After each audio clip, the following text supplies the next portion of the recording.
And welcome back, everybody. Welcome back, everybody, to Victory Formation. My name is JeffLightsyJr. I have a special guest with me today. He's the head man in charge, Mr. Curtis Symonds of HBCU Go. Mr. Curtis, how's it going, sir? Jeff, it's always a pleasure to be with you, man. You've been doing a great job, man, really hyping our games up for this year, man. So really appreciate your support. I appreciate you coming on with me, talking about the games this year and everything that has taken place. And let's dive right into it. Let's not miss a beat. You covered conferences, the SWAC, the CIAA, the SIAC. You even had games that featured, teams that aren't in those conferences when they played those teams, and the broadcast production was A1 as always. You covered a ton of homecomings, a ton of classics. You went out to Vegas to do the Vegas Classic with Jackson State and Grambling. Just what has the 2025 season been like for you as someone who sits at the top of this operation to kind of watch it all play out? Well, I have to say, Jeff, this has probably been our best year, man. We had one of the best schedules in the 4 years I've partnered up with Allen Media Group with Byron on this thing. I think we did a great job. The team did an outstanding job of really on both our cable side and our syndication side on really raising the level of quality of the game, and B, really helping people now find exactly where we're at as a destination and really driving home the message about the culture, the legacy, the history of Black college sports. So I was very pleased with this year's schedule. I mean, I thought we did a great job. And, we increased it this year with the number of classics that we had, and so when you look at the Gulf Coast Classic, you look at the Lewis Classic that we had there, Southern Heritage, Vegas. We had great along with other games, man. All the games this year was very outstanding. We had, you look at in the CIAA, when you look at the Johnson C. Smith game against Fayetteville at Fayetteville, and they win it basically at the buzzer, and then drives them into the CIAA championship, and they blow out Virginia Union, in the championship. Now they're playing in the SCF, bowl classic, trying to get a championship out of that. So I mean, it's been great, man. And then I think all the conferences have really delivered. SIAC has delivered. Benedict did a great job this year and really, dominating the SIAC, and so I think that, we continue to grow as we're doing, man. I think it's going to add for bigger things coming with HBCU Go. Absolutely. And Mr. Curtis, one thing that HBCU Go always gets credit for is the quality of the broadcast. And one of the things that I don't think gets talked about enough in that quality of the broadcast is obviously the camera work and the guys and gals that are working, Sure. behind the scenes to make sure the production is great, but also the actual talent. Right, you have veterans like Charlie Neal, John Kelly, but then you have young talent like James Hadnot, Nia Simone, Laurencia Moten. What does it say about HBCU Go being able to blend both, veterans in this broadcast industry while also introducing some of the new faces of broadcast? Well, I think it's like any other network when you're really getting going, Jeff, and definitely be a new network targeted to historical Black colleges and universities, is that we're giving people chances. No one knew about James when he was coming out, 2 years ago and just trying to get noticed. But now he's making a name for himself. And believe me, he's going to be a big time announcer before it's all over. I think Nia and Laurencia have been doing the sideline work. They've been doing an outstanding job. I mean, these folks are doing their homework. And then you look at John Kelly, who is a veteran who's just really been driving the message. And I think he learned very well from Charlie, who prepped him, as an analyst coming into it, and he's got better and better as we go. And I mean, the biggest thing that I think we get more credit for when you look at our telecast, Jeff, is the storytelling. Our guys and gals do a great job of really doing their homework, where they can talk about a player, the background, their family, and really give you a sense of really captive audience of what you hear from them is really what it is. And I think that's the real thing when you look at the talent level, man. I think the talent level has really grown. Derek Hutton is a great guy who's lives in LA, been working with us, doing a lot of good work for us on the Griot side, and just great work, man. And we picked up Steve Weiss from the NFL Network. Steve has jumped in and he's been outstanding. So I mean, we're growing, Jeff. We're just growing, man. And you've done a great job. You do a great job with your show of really leading people into the games. And it goes a little bit unnoticed, and hopefully we can blow it up down the road for you a little bit more.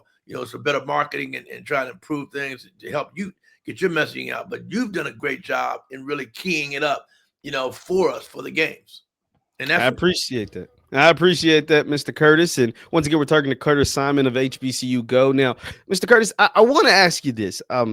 When it comes to the Black college experience, as far as the athletes, and we're talking about from a sporting perspective, there's still, I feel like, a ways to go, obviously, to continue to grow the game, to grow the product. From a business perspective, what has that growth looked like for HBCU Go since really jumping into this space, broadcasting games? What did the 2025 version of that look like as far as growth and potential? Well, I think you got to look at the fact that, more and more advertising support generates more dollars. And so we've really been able to create a product that people are now paying a lot of attention to and saying, I have to get my messaging on HBCU Go in order to really reach that HBCU audience from a student side to alumni side, and also people who are dealing in the HBCU circle, making sure they're being heard.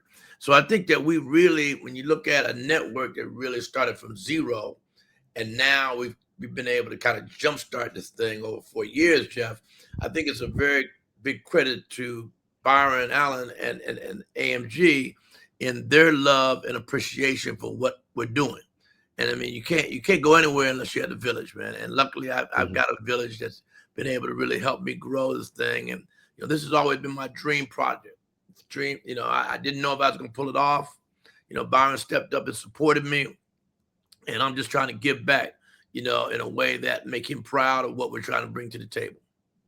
For us that may not know, in what ways in 2025 have you all been able to expand in different markets? Or obviously you have the connection with the Griot network and the Griot app. Obviously you have HBCU Go, the website, but I know there's been some things worked out with Amazon. Is there some things worked out with other type of streaming companies? What does that look like for the people that may not have noticed this season? Well, I mean, our sales group been doing a great job, a fabulous job, on really helping us grow. And you mentioned, that was a big deal with Amazon Prime. That's put you in front of almost 88 million homes, having a chance to really expand your product through that, because that's the next wave. The next wave is, as you see with the NFL, what they're doing with YouTube, Amazon, Tubi, and other folks, everybody's trying to get on that, where can I get more distribution, and that's really the key in today's game, in telecommunication world is trying to grow your distribution. And I think we've done a good job, moving that. And we've done, our syndication side has done an outrageous job, man. When you go on our syndication games, you're reaching 96% of television households, 92% of African-American households. That's a big number, man. That's a very big number. And then you put the Griot on top of that from a linear cable side, you're reaching another 57 million homes. You're crossing that. And then you put the OTT platform on HBCU Go, which are reaching, millions and millions of homes that way. The door is wide open on that, Jeff. And that's really one of the things that we're starting to see more and more people try to come to us, because that distribution means so much. I had a parent call me a while back, just praising me for the fact that she had never been able to see her son play football until now, because she's on the West Coast, he's on the East Coast, that kind of thing. So I think that we are slowly, making the right turns and, and really pointing in the right direction. So I'm really proud of the team and being part of Allen Media Group to make this thing bigger than life. Mr. Curtis, you talked about all the classics that HBCU Go, Allen Media Group, the Griot was all able to broadcast this season. We mentioned some of them. You talked about, you had the CIAA Championship game in Durham, North Carolina this past weekend. What is the next step as far as like what games are you all targeting? Are you still potentially targeting getting the MEAC and some of their schedule on the platform? Just what does that look like for the future? Yeah, I mean the goal is still, we have the SWAC, SIAC, CIAA, and yes, we are working with Sonia Stills and the MEAC team to try to get a deal done with them going into maybe hopefully January of 26, and being able to look at some of their programming, their content from a basketball side to spring and summer sports into football in 26. So yes, and that will give us a good nod on exactly what we're doing in the HBCU circle. And then I think the biggest thing down the road for us, Jeff, that we'd like to see happen is, how do we create our own classics down the road? And trying to create an HBCU Go type classic, and try to grow on that, if that's possible.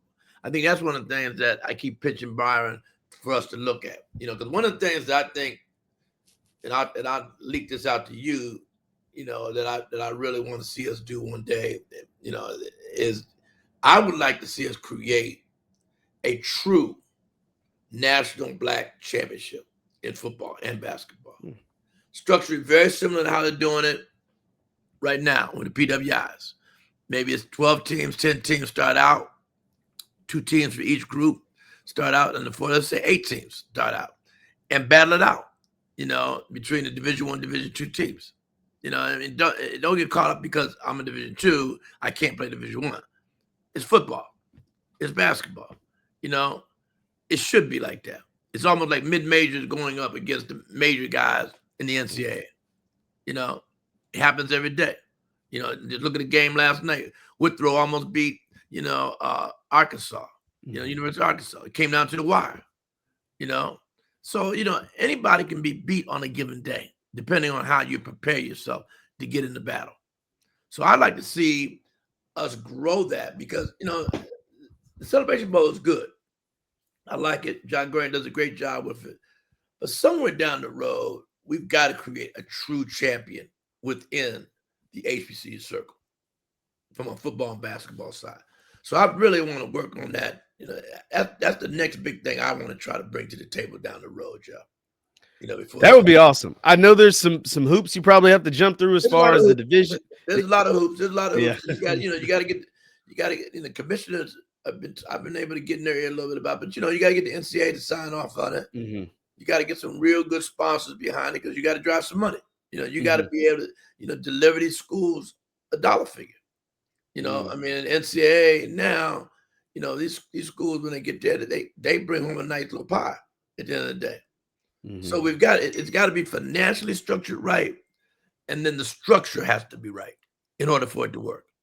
So that that's a long-term goal, but I think it's short-term.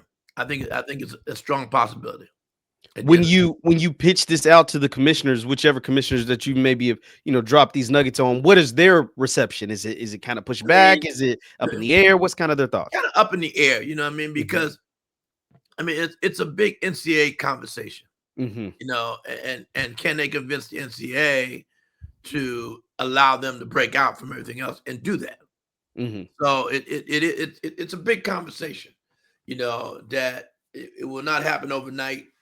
And it's going to take a little bit of twisting some arms to make it work. But I think there's some opportunity there. I've talked to many coaches who think it's a great idea, at the end of the day, if you can put the financial behind it along with the visibility, because it could really jumpstart it big time. And I think it would really, Jeff, open up doors for a lot of the HBCUs because it could be a massive thing. If you created regional games, and then you create the championship game in a nice neutral location. Could be very interesting. I mean, take the look what in the first year what we did in Las Vegas. I mean, we got almost 40,000 people in Raider Stadium in the first year. Yeah, to me that was outrageous. Not to say the least, it was a very good crossover. Wasn't just all African Americans in there. I mean. The promoters did a great job of doing the early marketing and driving people to Vegas for this special date, and had 2 great teams. And so, you can definitely see it can happen. Let's put it that way. It can happen. I 100% agree. I 100% agree, Mr. Curtis. I definitely think that is something that would be massive. It would be game changing. It would definitely spark the minds and maybe even influence somebody doing something even greater. But that is the mindset the innovative mindset that you have that has allowed this platform to grow the way that it's grown. And speaking of the growth of the platform, Mr. Curtis, I'll get you out on this. Just we've seen the influx of different NFL style talents on the sidelines at different universities throughout the SWAC, the MEAC, and all different things. Now there's rumors that potentially Southern may be going that route as well. As someone who has been in this space, I mean, heck, since the 80s, right? Like the BET days. Just what does it mean to maybe to some of these schools, maybe even to a platform like HBCU Go, when you have high profile names like a Deshaun Jackson, a Michael Vick, potentially even a Marshall Falk, to be able to have their teams competitive and then have those teams get an opportunity to broadcast nationally on a platform like HBCU Go, the Griot, Byron Allen Media? I think it's big. And I think you're going to start seeing more and more of that swing, Jeff, over the years. I think that, you look at Mo Williams over at Jackson State in basketball, Sam Snead at Alabama A&M on football. I mean, you're going to start seeing more and more, in my opinion, NFL guys, either they went to an went to an HBCU, or they want to be part of an HBCU. I think you're going to start seeing more of that jump into the lane, because it's never been really supported in the HBCU world like it should be. And now it's beginning to crawl. And now people are because of those names and because of the universities they're part of, it's opening up doors for people to say, whoa, wait a minute, Michael Vick's in Norfolk? Hold up. Deshaun's at Delaware State? That kind of thing. And I think it's going to do a great job of also opening up more doors for African-American athletes to attend these schools because of the clientele of who's coaching. You look at what, give him credit. Look at what Prime set up. Prime was the one that opened the door. Florida State guy, Hall of Famer, 4 or 5 rings. He set the stage. And he walked the walk and talked the talk. And so, he began to make other people start saying, wow, why can't I go over here to, Norfolk and coach? Why not? So I think the door is going to continue to grow because now more than ever, you're getting more Black athletes who want to give back. And the only way to give back is to come to an HBCU and really show people what you're made of. Absolutely. Well, that is Mr. Curtis Symonds, the head man in charge over at HBCU Go. Mr. Curtis, I appreciate you as always for joining me. Keep up the good work, man, and stay on top of Carrington, and let's keep grinding on this thing, man. And hopefully down the road we can get you a couple of sponsors to get behind you and really continue to turn the heat up, man, because I like to see your show. You got a good show. I like to see this show grow, and I like to see it grow with HBCU Go. So please keep up the good work, man. I appreciate that. As always. I always appreciate getting the chance to talk to you. That is Mr. Curtis Symonds. My name is Jeff Lightsy Jr. We'll be right back after the break.